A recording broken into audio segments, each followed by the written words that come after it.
And here we are, back in the gymnasium proper, ready for the dramatic denouement of P.D.Q. Bach's diminutive magnum opus, The Stoned Guest.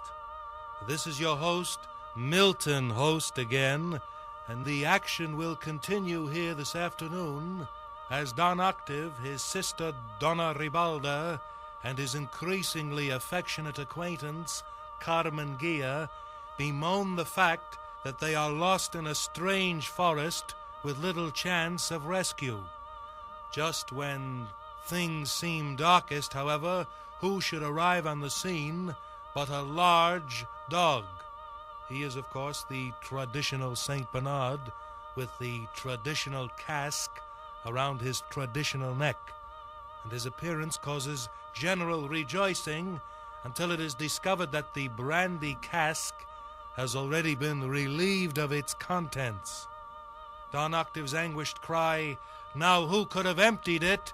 is startlingly answered by a crash of thunder and lightning, which accompanies the entrance of Il Commendatore.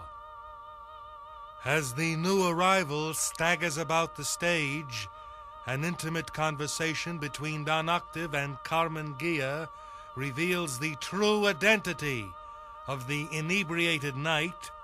But just at that moment, Donna Ribalda, no longer able to contain her hatred for her brother's new amour, flings herself upon Carmen Ghia and strangles the unfortunate wench. Seeing the lifeless form of his newfound love lying before him, Don Octave draws a dagger and moves menacingly toward his sister as he sings, "For the first time in my life, I'm going to do something right." His attempt at revenge, however, is thwarted when Donna Ribalda steps aside at the last moment, causing our hero to plunge the fickle blade into his own hapless heart.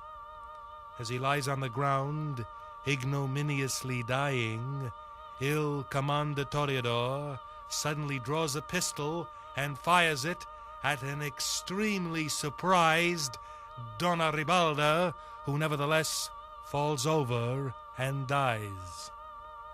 Finally, surveying the carnage around him, the stoned guest collapses in a drunken stupor and expires.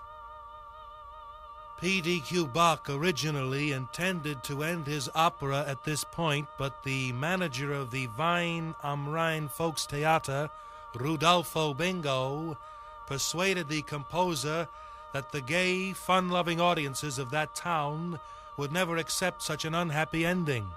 And so, without any explanation whatsoever, the entire cast suddenly comes to life and sings the gay, fun-loving finale, thereby providing a happy ending for this otherwise miserable opera. Now, let's return to the stage where both our primas donnas are becoming quite red in the face, so it shouldn't be long before we can get on with the plot.